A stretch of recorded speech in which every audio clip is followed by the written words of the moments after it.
Good afternoon, everyone. I'm going to try the head to heart conversation with you, why I sort of decided to go along the path that I have gone along. It might be, I'm thinking about this because I had very strong dreams about my dad and I connected with him last night.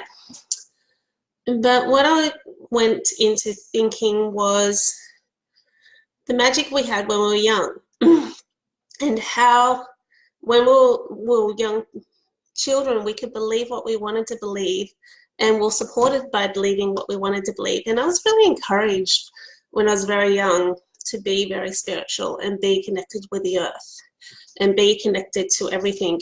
They used to encourage me to go and play with the fairies in the garden. When my mum passed away, my nan and dad planted a tree for me so I could speak to my mother.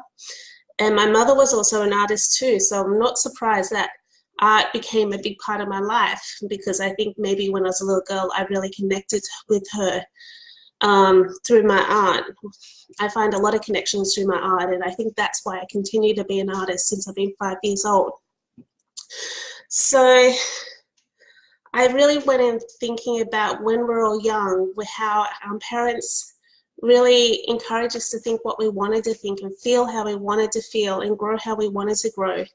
But when I started going to primary school, they said, oh, you got to keep secrets. You can't really talk about that thing. You can't talk about this. You have to be this way. You have to listen to how they want things to be. So my magic of talking to the fairies in the garden, wanting to be an artist, talking to my mother through trees was sort of hushed about when I went to school. Because, the thought of people don't want to think you're crazy, even though I know now that we all have a great intuition. And even when I grew up, when I went to decide what I wanted to do for my university course, and I've been wanting to be an artist since I was 5 years old. When I chose fine arts as my degree, my parents said, are you serious? Do you want to be that? Like, it was the worst thing in the world, even though when I was a young girl and I had such talent, I went to talent school and all that kind of stuff. Just the thought of me going to university to study to be an artist scared the living hell out of them. And I've been an artist for a very long time now, but the thought about me going into the space to sort of say, oh, by the way, I know I'm a retailer, I know I'm being an artist on the side. I want to go into the full scope of being an artist. And then when I told them I'm doing spirit animals through my art, I think it really blew their minds.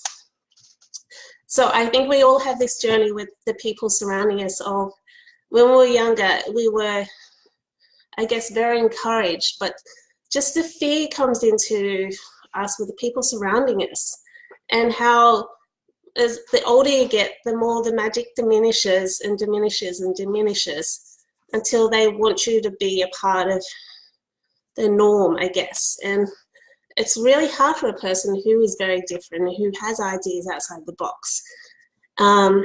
Also, I noticed with my dad, because my dad passed away this year, and I was lucky to have a great journey with him just before he passed away, to come back to the honest truth of both of us, where he started coming to my spiritual events, he started coming to my artistic events, he started being more involved in my life, and he was really honest with me about his spiritual experiences that he had with his mom and nan, and how angels also visit him. So there was a lot of closeness coming together just at the end of his life. So I think it's not even the individual that doesn't want you to succeed. And that just showed me that it's not that my father didn't want me to succeed in what I love doing. I feel he just was a bit afraid of what might happen to me if I chose to be honest with myself. And I think it's a fear for a lot of people. And I know this fear and the lack of support held me back for a long time. And I'm glad I had this meeting with my dad and had this honest time with him. But I think when you get thinking about a whole broad aspect, the big picture about this happens to all of us at some part of our life, where the fear creeps in and says that we can't be a magical, brilliant selves. Like, even if we're really intelligent, we try to dull that down just to sort of feel like we're part of something. And there is a false belief that if you think differently that you won't be accepted. And I think that a lot of us hold that too. So that was something I had to break through as well. It was a very hard thing for me to break through as well. But now I just sort of just think like, I can't be anything else. This is just me. This is who I am. People don't like me, that's fine. I got a lot of people that do like me, and I have a lot to share. So I guess without putting any titles or to put anything on my work, I feel my journey here is to encourage people to come back to themselves and to find the intuition and magic that they had when they were little and young.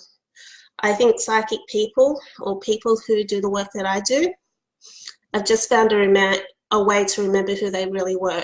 Remember the magic they had as a child, because, you know, children are quite scary with their premonitions. They know what's happening. I think they have the strongest intuition. This is just a theory of mine.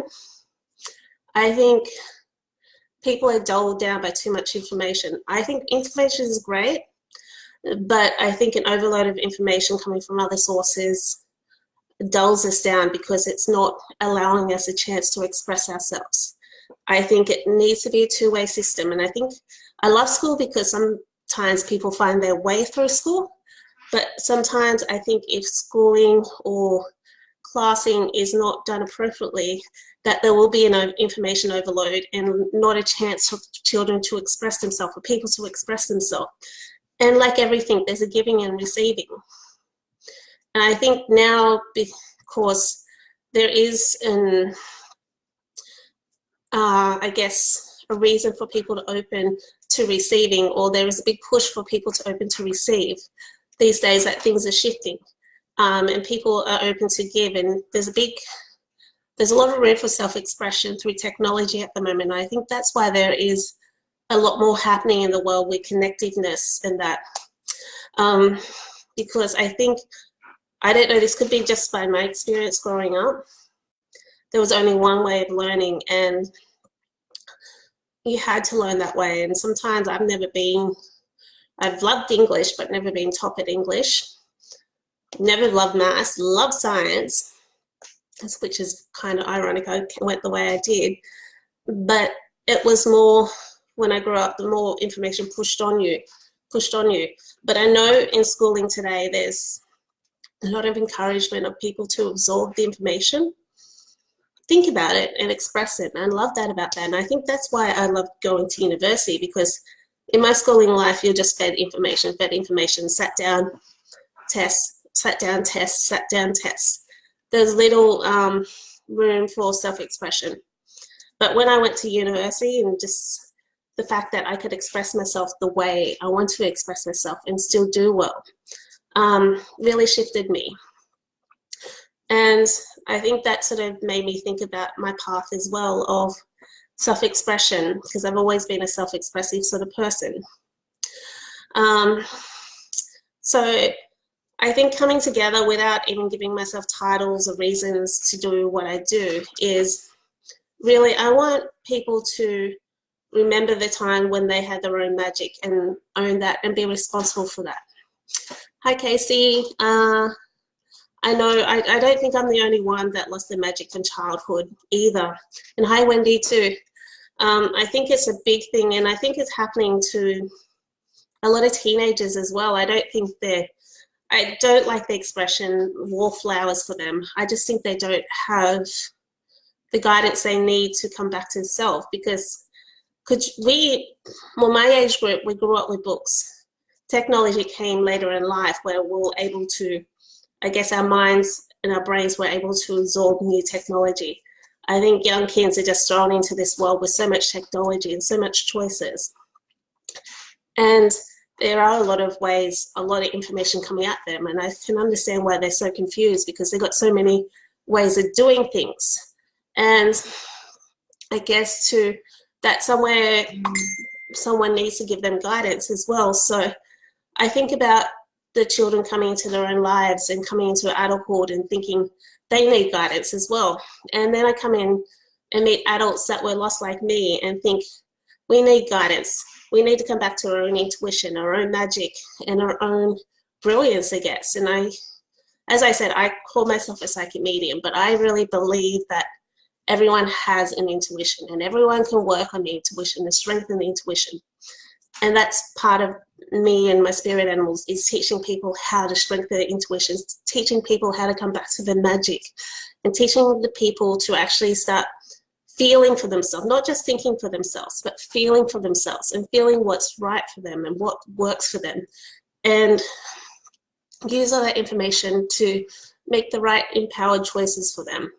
So I guess that's my real story about why I love doing what I do, because I just really feel that there is a void for a lot of people, and the void is just that part of intuition and learning to express yourself as an authentic self. And I love that it's coming from so many places, that there are so many sources out there that are teaching people to be self-expressive and coming back to themselves. And I'm very grateful for that. And I'm so happy to be part of that movement as well, and so happy to be in tune with that as well. Anyway, thank you all for listening, and thank you, Wendy and Casey, for being a part of this live with me. I'm looking forward to hearing what your head to heart thing would be as well. Love and light, Cassie. Thank you. Bye, all.